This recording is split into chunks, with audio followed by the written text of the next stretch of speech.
Man, entitled cruisers running amok. Young cruise couple arrested and a cruise passenger upset over a free gift. That and a whole lot more on today's episode of The Cruise Show.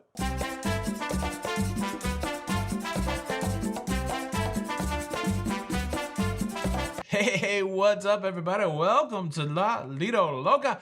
I am your host, Tony, here to talk you through everything going on in cruising. It's the cruise show. It's for your face. It's for your face on a Tuesday, May the 27th, 2025. Today's episode is sponsored by Rocket Money. More about that later. Let's kick it off with the young couple that got arrested post-cruise. We've got a couple that debarked a cruise ship in Ibiza. That's the way they say it in the UK. But Ibiza, I think that's the way we say it in the US. Over there in Spain. And they did something pretty interesting and something that I'm surprised they got away with. They dashed off the cruise ship without paying their bill. And normally cruise lines are pretty strict about this. When you go to scan your card to leave the cruise ship, if you have an outstanding balance on your sail and sign account, your shipboard account, you usually get flagged and you usually can't pop off the ship. So I'm not really sure how it happens. Whatever the circumstance, this 23-year-old man, his 18-year-old female traveling companion, they were able to make it all the way to the airport before they got busted. They skipped out on a $3,600 bill and they were arrested at the airport in Spain. They've been charged with attempting to commit fraud for refusing to pay for several consumptions during their stay on board a cruise liner. Can you tell that came from a UK source? Consumptions! Yeah, that's, I don't know. I guess the cautionary tale here is that if you're going on a cruise, you either got to pay your bill or make some sort of arrangement to pay your bill, or you could end up in the slammer. Like, we all want to cruise more, which means we need more money. So either we got to make more money or we got to save more money. And that's why I'm thankful for the sponsor of today's episode, Rocket Money. Rocket Money is an easy to use app that helps you save more and it helps you manage your money better. I love Rocket Money for two big reasons. First, it helps you cancel unwanted subscriptions. Once you connect your bank account, Rocket Money identifies all of your subscriptions in a single list. From there, you can select the ones you don't want anymore, and Rocket Money may be able to help you cancel with just a few taps. Another reason I love Rocket Money is it helps you automate your savings. Rocket Money automatically analyzes your accounts to determine the optimal time to save, so you reach your goals faster. Choose your saving plan, pick a preferred saving frequency, and watch your savings grow. You can edit, pause, or withdraw at any time. To save more money and spend less, join the over 5 million people using Rocket Money today. Go to rocketmoney.com/LaLidaLoco or click the link in the description to get started today for free. Big thanks again to Rocket Money for sponsoring today's episode. All right, our next story is a story of warning. A warning going out to Carnival cruisers that will be embarking on a cruise from Baltimore, Maryland on the Carnival Pride, making its way up the coast of Canada into Greenland. This is a very majestic and beautiful cruise. They've got stops planned in Nanatorlik and Qaqortoq. I've been to both of those places in Greenland. It was fantastic. And one of the reasons that you go to Greenland is to see icebergs. I took an excursion with my buddy Don Terrace from Don's Family Vacations, and we went on a small boat and we toured the icebergs of Greenland. If you haven't seen that video, I'll make sure that I link it at the end. This is something you should watch.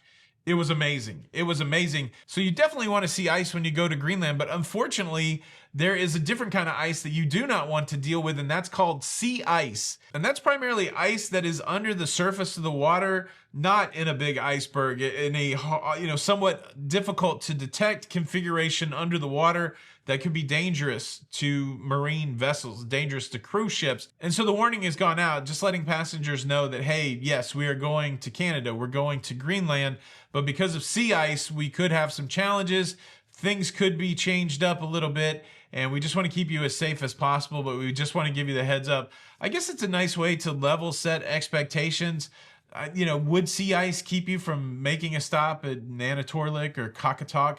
Hopefully not, because that's the whole reason that you go on one of these cruises. But at least Carnival on the front end saying everything that we're seeing from our operations center is that there could be some disruption. Did you guys have a good Memorial Day yesterday? Were you able to get together with family? It's a weird thing. It's a somber holiday, but we, use this somber occasion to celebrate with each other. Life is for the living, right? Certainly we should remember those that have gone before us with the reverence and with a somber attitude. But then I think a lot of the reasons, at least for Memorial Day, these folks died so that we could have freedom and that we could have a joyous time. So yeah, maybe it's apropos to celebrate on Memorial Day. But either way, I hope you had a fantastic Monday, and hopefully you maybe just got a day off and got a chance to rest or something like that. And well, I found this one under the file of "It's happening again." I feel like we could put this story on repeat over the last few weeks. Guess what? Royal Caribbean has oversold a cruise, and they're now trying to incentivize their passengers to not go on it. This time, I think it was just last week that we talked about. This time, it is the Quantum of the Seas from June the 2nd, 2025.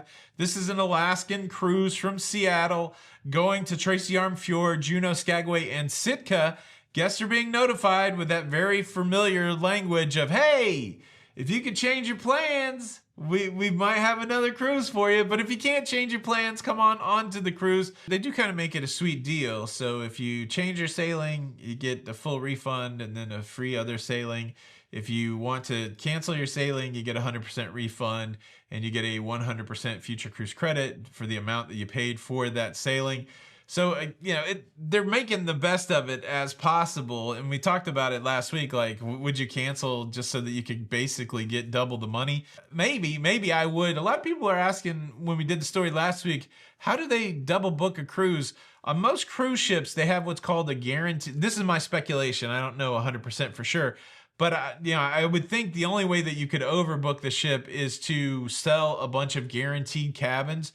So the guaranteed cabin is the cruise line eventually chooses the cabin for you. You just pay whatever price they're suggesting, and then they're going to place you in a cabin. Usually you're doing that by category. Just give me the guaranteed balcony or just give me the guaranteed interior. And then as it gets closer to your cruise time, they're going to say, well, you're going to be in, cabin XYZ or whatever. I'm assuming that's the only way you could oversell the cruise ship. I can't imagine them like selling cabin 105 twice. It seems like that should be a big no-no, but I could see selling a bunch of guaranteed cabins and then letting it work out. There's also some level of cancellation as these cruise ships get to final payment date. So it could be a technique to make sure that you can backfill the cancellations at the final payment date. I don't know. Again, I'm not privy to what's happening over there at Royal Caribbean. That's just me just trying to guess. But it's happening again. It's happening again. This next story sent me to Google, particularly to understand what Channel 4 TV was and why you can just say Channel 4 TV and that means something. I think this is kind of a UK-based concept. Channel 4 TV is a public television station, commercially funded, but public operated. Like, I think the public owns it. I don't know. It feels like PBS, but not 100% like PBS. But the reason that it matters is because they are going to be working with Holland America Line to develop a documentary about cruise ships. And, all of us cruise nerds out there like, anything that we can get when it comes to behind the scenes of cruise ships. There's a working title called The Secret of Super Cruisers. It's going to focus on the Pinnacle class Rotterdam, New Statendam. And like I said, it's kind of UK based. It's going to focus on Holland America's first sailing season out of Dover. And it's going to follow the operations of these Holland America ships. That's cool. It's cool because a lot of us, even when we're on cruise ships, we're like, oh, can we get a little tour? Can we get a little peek behind the scenes? Now we'll be able to sit on our couch and watch this. Maybe we can eat a UK appropriate snack. We can have some crisps or some fish and chips. Would you watch it? Would you watch it? Leave a comment below. Now we have a cruising dilemma. Shout out to my brother-in-law, Steve, for making me think about the word dilemma on almost a daily basis. And I mean that in the most positive way. But here's a cruising dilemma. This is a multi-layered story. Let's determine whether or not we have an entitled cruiser here. And let's determine whether or not the cruise line treated said cruiser fairly or not. This one comes from the annals of the social media on Carnival Cruise Line. A lot of people say, why do you talk about Carnival Cruise Line's troubles so much? Well, they put their business out there in front of everybody's face. They're like, look at all these people complaining about us there. And look, if If they're going to be out there putting their business out there, then I'm going to be happy to talk about their business. It's a symbiotic relationship. I talk about them, which is probably helpful to them, and they give me stuff to talk about. And then they might complain about me talking about stuff. It's an interesting cycle. I think it's all love, though. I think it's all love. This missive was posted by Carnival brand ambassador John Heald. Interestingly, in his video today, he said that some people equate him with Carnival, and he's not Carnival. But then he followed up with saying he is Carnival.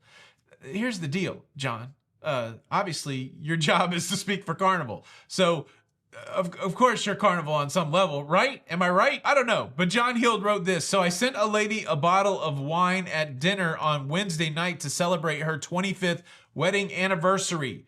She had written to me telling me so. Carnival has a beautiful thing over there. You can write this guy, John Heald, and say, hey, I'm going on blah, blah, blah ship. Can you make my time special? And they do it. You get champagne or you get some chocolate covered straw. They do it, which I think is fantastic. And well, apparently that's what happened with the lady who was celebrating her 25th wedding anniversary. The lady goes to a restaurant. Either she had the wine that she brought from her cabin that was given to her by John Heald, or at the restaurant she was given a bottle of wine from John Heald. And she was like, no, this free wine ain't good enough. What they gave us, some table wine. I want some, something fancy. I want some Mad Dog 2020. Whatever she wanted was $18 more than what Carnival had gifted her for free. So she told the waiter, I want this more expensive bottle of wine and I want it for free. Somehow he got in contact with John Heald. He says the waiter called me. Like, does every waiter have John Heald's phone number? The waiter called me and I told him not to do it. This morning, among my letters at the guest services desk was an angry letter saying I had disappointed her. How sad. John had disappointed this lady because he would not upgrade her wine. And then he goes on, he's very contemplative, he's in his feels. Now I am second guessing myself. It was the principal, but I was a bit grumpy for personal reasons, which probably affected my decision. Was I wrong to say no? What do you think? Should Carnival just say, okay, you don't like the free gift that we gave you, so here's a gift that's $18 more expensive. We're a $1,000,000,000 corporation. We can afford the $18. Or is the lady being completely entitled for poo-pooing the free wine? Have you ever been in that classic uncomfortable situation where a kid or some adult that's been spoiled their whole life rips open a Christmas present and goes, this is what you got me? This is all I got? Is this it? I've actually been in both scenarios. I've seen a kid do that, and then I've seen an adult do that. When an adult does that, that's insane. It's insane. What do you think? Who's right here? Who's wrong? Is it an entitled cruiser or is it a greedy corporation? Greedy corporate. John, you are Carnival. Do me a favor, hit the like button if you love cruising. Thanks again to Rocket Money for sponsoring today's episode. And well, now's the time. Now's the time that we dance. Get up. Get up.